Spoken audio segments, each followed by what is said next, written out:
लेकिन अमित शाह है कहाँ? अमित शाह आहेत कुठे? देशाच्या गृहमंत्र्यांना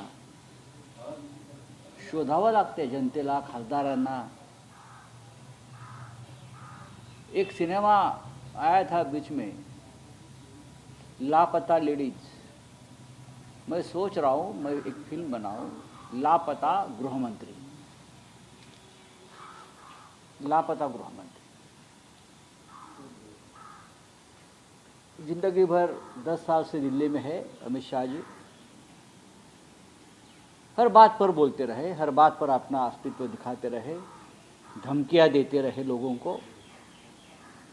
ईडी सीबीआई की माध्यम से. लेकिन इतना बड़ा कांड जंतर मंतर पर हुआ है आपके नाम पर.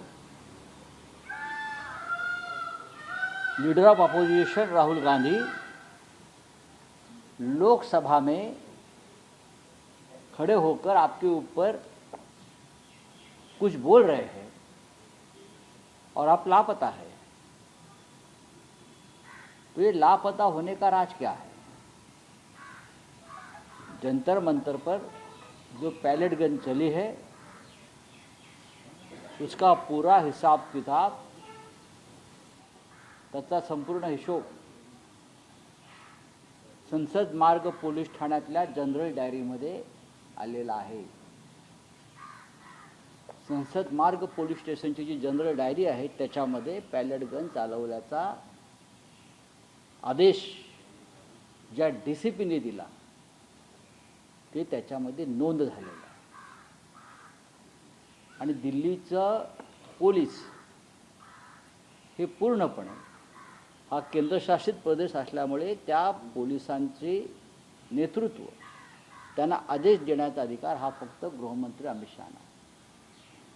त्याच्यामुळे जंतर मंतरला झालेला हल्ला विद्यार्थ्यांवर, मग टिअर गॅस, लाठी हल्ला, पॅलेट गन, हा अमित शहा यांच्या आदेशानं झाला. आणि राहुल गांधींनी जो त्यांचा राजीनामा मागितलेला आहे तो राजीनामा मागणं ही देशाची भावना आहे. खरं म्हणजे पुलवामा आणि पहलगाव हल्ल्यानंतरच अमित शहाना पदावरून दूर करायला पाहिजे होतं.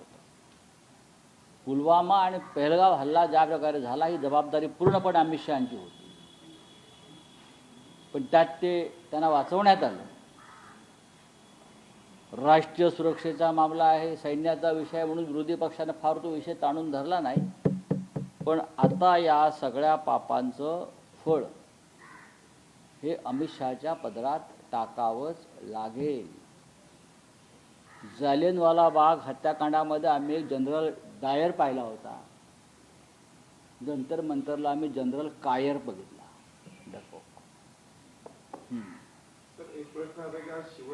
हा विषय संपला नाही. याच्या संदर्भात असं आहे की 2 मुद्दे समोर येतात. एक तर त्यांनी हे आदेश दिले का किंवा त्यांच्या पक्षात त्यांना न सांगता हे सगळं घडलं का? काही असलं तरी त्यांनी राजीनामा द्यायला पाहिजे. जर त्यांना न विचारता फायरिंग झाला असेल तरीही जबाबदारी त्यांचीच आहे गृहमंत्री म्हणून. याचा अर्थ तुमचे आदेश पोलीस मानत नाहीत, पण तुमचं लक्ष नाही, तुम्ही अकार्यक्षम आहात. आणि जर तुम्ही तो आदेश दिला असेल तर तुम्ही विद्यार्थ्यांना गोळ्या घालून ठार मारण्याचा प्रयत्न केलात. दोन्ही बाजूनी जर आपण पाहिलं तर अमित शाह हे अपराधी आहेत आणि त्यांचा राजीनामा मागणं हे राष्ट्राचं कर्तव्य आहे. सर, प्रश्न असा पडतो की ज्यावेळी काल जितेंद्र सिंग सभागृहामध्ये बोलत होते त्यांनी स्पष्ट केलं की कुठेच गोळ्या चाललेल्या नाहीत असं त्यांनी ऑन रेकॉर्ड लोकसभेमध्ये सांगितलं. नाही, ते खोटं बोलतात. त्यांच्याविरोधात हक्कभंग आणला जाईल. नाही, काही आणू द्या. जितेंद्र सिंग हे एक राज्यमंत्री आहेत प्रधानमंत्री कार्यालयाचे. ते लिहून दिलेली भाषणं वाचतात. स्वतः ज्यांच्यावर गोळ्या चालल्या असे अनेक विद्यार्थी समोर आले, समोर आणले. आणि संसद मार्ग पोलीस स्टेशनमधली जी डायरी आहे, जनरल डायरी, ती खोटं बोलत नाही. तर डायरीची काय पानं समोर येतील आगामी काळात? 100% येणार आहे. ज्या पद्धतीने या सगळ्या आंदोलनामध्ये एक दगडांचा ट्रक समोर नाही नाही, आणि आता असं आहे की मला कोणतरी सांगितलं की हे महाशय जे आहेत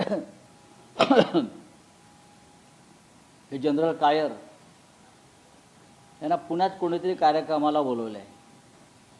पुण्यभूषण पुरस्कार त्यांच्या हस्ते दिला जाणार आहे. ज्या पुणेकरांनी त्यांना बोलवलं आहे, मुलांवर गोळीबार करणाऱ्या या महाशयांना, त्या पुणेकरांना लाज वाटली पाहिजे.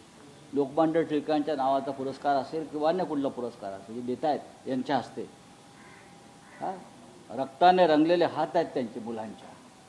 तुम्ही त्याचा विरोध करा शिवसेना? अख्ख्या पुणेकराने विरोध केला पाहिजे. शिवसेनेचा प्रश्न काय येतो इथे?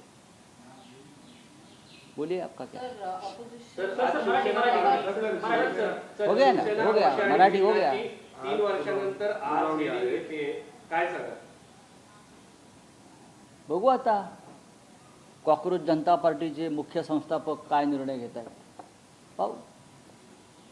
गेल्या पण तुम्हाला आशा आहे का की निर्णय होईल? कायद्यानुसार जर निर्णय झाला, निकाल लागला, अँटी डिफेक्शन लॉमधलं जे 10th शेड्यूल आहे त्याचं पालन, त्या संविधानाचं पालन जर न्यायालयानं केलं, 3 वर्षाच्या आधीच करायला पाहिजे होतं, तर 100% एकनाथ शिंदे यांच्याबरोबर गेलेला प्रत्येक माणूस डिस्क्वालिफाय ठरेल. हे कुठले झाले पक्षाचे मालक? आमच्या शिवसेनेच्या बाळासाहेब ठाकरेंच्या. सुप्रीम कोर्टाने केलेला हा सगळ्यात मोठा घोटाळा आहे. निवडणूक आयोगाने केलेला हा सगळ्यात मोठा घोटाळा आहे. ही शरद पवार साहेबांचा राष्ट्रवादी काँग्रेस पक्ष अजित पवारांना देणं आणि बाळासाहेब ठाकरेंनी स्थापन केलेली शिवसेना ही एखाद्या आयऱ्या गैऱ्याच्या हातात देणं, हा सगळ्यात मोठा राजकीय घोटाळा निवडणूक आयोग, विधानसभा अध्यक्ष आणि सुप्रीम कोर्ट यांनी मिळून केलेला घोटाळा आहे. आणि आम्हाला खात्री आहे की याच्यावर त्यांना कायद्याच्या कलमानुसारच 10th शेड्यूलनुसारच निर्णय घ्यावा लागेल आणि तो माननीय बाळासाहेब ठाकरे यांच्या शिवसेनेच्या बाजूनेच लागायला हवा. जर कोर्ट करप्ट झालं नाही तर.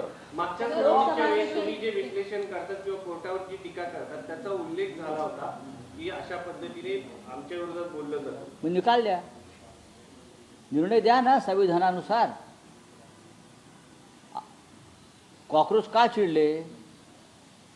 तरुण मुलांना कॉक्रोच बोलणं, बेरोजगारांना हे कोणत्या संविधानाच्या कलमामध्ये बसत आहे? जर आमच्यावरती अन्याय कोर्ट करत असेल तर आम्ही गप्प बसायचं का? तुम्ही भ्रष्टाचाराला खतपाणी घालणार असाल, पक्षफुटीला खतपाणी घालणार असाल, हा डिफेक्शनला खतपाणी घालणार असाल तर जनतेने गप्प बसावं अशी न्यायालयाची अपेक्षा आहे का?